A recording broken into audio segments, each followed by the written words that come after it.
हाँ, मैं जानता हूँ मैं लेट हो चुका हूँ, लेकिन मुझे वीकेंड पे ही मौका मिल पाता है मूवीज देखने का। तो बिना किसी देरी के शुरू करते हैं जोकर फॉलिया डू का रिव्यू। फॉलिया डू का मतलब होता है one mental condition which is shared by two.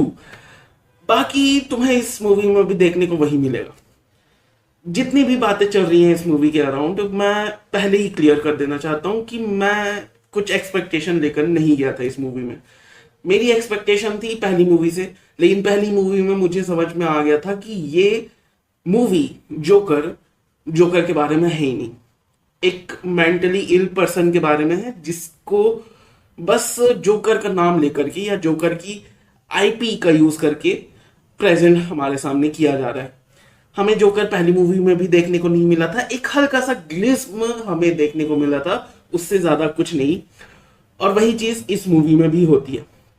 और इस मूवी के बारे में जब मुझे पता चला था कि ये म्यूजिकल होने वाला है, तो मेरी एक्सपेक्टेशन वहीं खत्म हो चुकी थी, क्योंकि मुझे अमेरिकन म्यूजिकल वैसे ही पसंद नहीं आते। अब बात करें इस मूवी के बारे में एज अ इटसेल्फ, बिना किसी एक्सपेक्टेशन के या फिर बिना किसी कनेक्शन के मूवीज या फिर कॉमिक बुक के जोकर से, तो इस मूवी में भी हमें जोकर देखने को नहीं मिलता है। ये मूवी भी आर्थर फ्लैक की कहानी है, और उसी के साथ उसके फैंस की।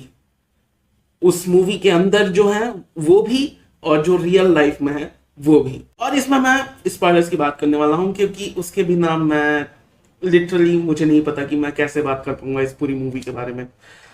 इस मूवी में हमें आर्थर फ्लैक की कहानी दिखाई जाते हैं कि कैसे अभी भी किसी को फर्क नहीं पड़ रहा कि आर्थर फ्लैक के साथ क्या हो रहा है।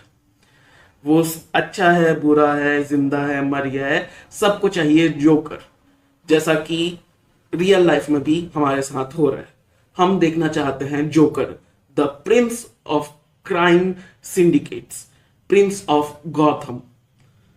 वो हमें चाहिए उस स्क्रीन पे, लेकिन हमें दिखाया जा रहा है आर्थर फ्लैक। और यही चीज मूवी के अंदर भी हो रही है। लोग चाहते हैं केओस, लोग चाहते हैं एनार्की, जो कि सिंबल है जोकर। जोकर उन लोगों के लिए सिंबल है, आम लोगों के लिए, पब्लिक के लिए सिंबल है एनार्की का, रीच के अगेंस्ट का, उन अमीरों के अगेंस्ट का जो हमारे ऊपर पैर रखकर आगे बढ़ रहे हैं और अमीर होते जा रहे हैं। लेकिन यहां पर आर्थर फ्लैक अपनी बात रखना चाहता है, और यही पूरी मूवी की कहानी है, बेस है, प्लॉट लाइन है। और ये प्लॉट लाइन बुरा नहीं है, कहीं से कहीं तक बुरा नहीं है, बल्कि बहुत अच्छी मूवी इसके ऊपर बन सकती थी। लेकिन मुझे ये मूवी तब भी पसंद नहीं आई। इसलिए नहीं क्योंकि मैंने कुछ एक्सपेक्टेशन लगा के रखा था, लेकिन वो मुझे नहीं मिला। मैं इस मूवी को अपने आप में ही जज कर रहा हूं कि ये मूवी इटसेल्फ कैसी है, और मुझे ये मूवी बोरिंग लगी। इस मूवी का ट्रीटमेंट मुझे बोरिंग लगा, एग्जीक्यूशन बोरिंग लगा, प्रेजेंटेशन बोरिंग लगा, स्पेशली क्योंकि हर कुछ मिनट के बाद गाने घुसेड़े गए हैं, जो कि मुझे बिल्कुल पसंद नहीं है। वो पूरी कहानी का फ्लो बिगाड़ देते हैं, और पता नहीं इतने गाने क्यों हैं, ऑलमोस्ट 15 गाने हैं इस मूवी में, और मुझे बिल्कुल पसंद नहीं है इस मूवी का प्रेजेंटेशन।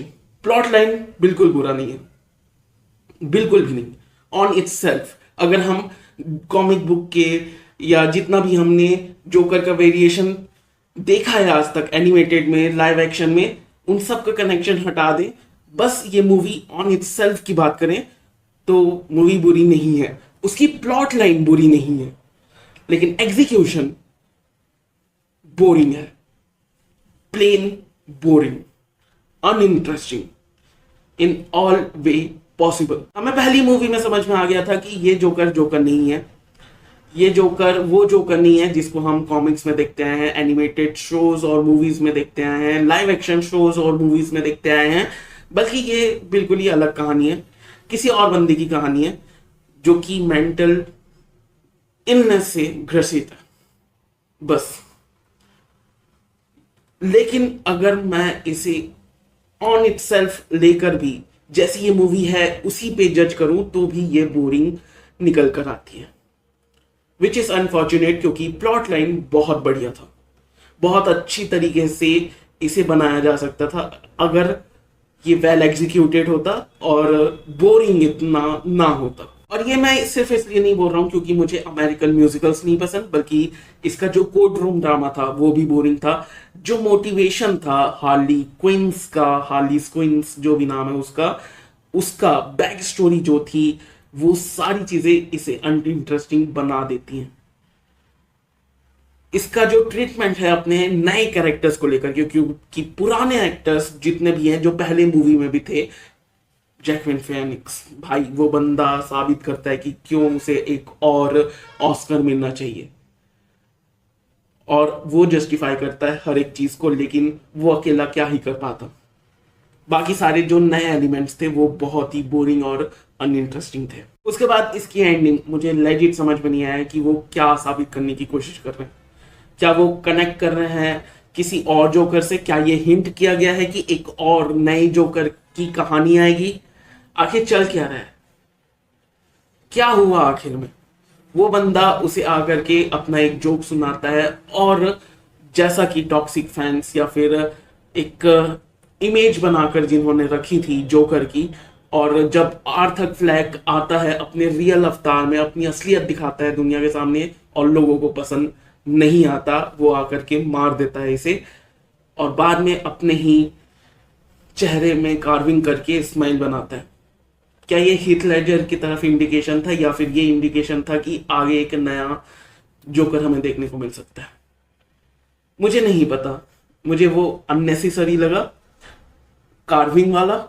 वो ना करते तो भी चलता, लेकिन जो एंडिंग थी इस मूवी की वो बहुत ज्यादा ऑब्वियस थी, प्रिडिक्टेबल थी, और मुझे सही भी लगी कि ऐसे कैरेक्टर का एंड ऐसा ही हो सकता है। जिस तरीके का वर्ल्ड और कैरेक्टराइजेशन इस पूरी दुनिया का, इस गौथम का किया गया था, इस कैरेक्टर का अंत वैसा ही होना है। तो या it is what it is. बाकी रिकमेंडेशन की बात आई तो मैं कहूँगा कि तुम जाकर देख सकते हो, बिल्कुल देख सकते हो। ऐसी मूवीज भी देखना बहुत ज़रूरी है, और पर्सनली मुझे बोरिंग लगी, शायद तुम्हें ना लगे, शायद तुम्हें इंटरेस्ट है, बहुत एंटरटेनिंग लगे, लेकिन मुझे कम से कम ऐसा लगा कि मेरा मानना है ऐसा कि तुम दुनिया की माइंड ब्लोइंग स्क्रिप्ट लिख लो, लेकिन अगर उसका एग्जीक्यूशन एंटरटेनिंग इंटरेस्टिंग नहीं है तो उस पूरे स्क्रिप्ट का या प्लॉट लाइन का या तुम्हारी राइटिंग का कोई मतलब नहीं रह जाता। एनीवे, मुझे लगा इस मूवी के साथ ऐसा हुआ। बाकी तुम बताओ तुम्हें कैसे लगी मूवी, तुम्हारा क्या मानना है? मिलता है अगले वीडियो में, तब तक के लिए बाय। सब्सक्राइब करो क्योंकि सब्सक्राइब करना बहुत जरूरी है। Okay bye.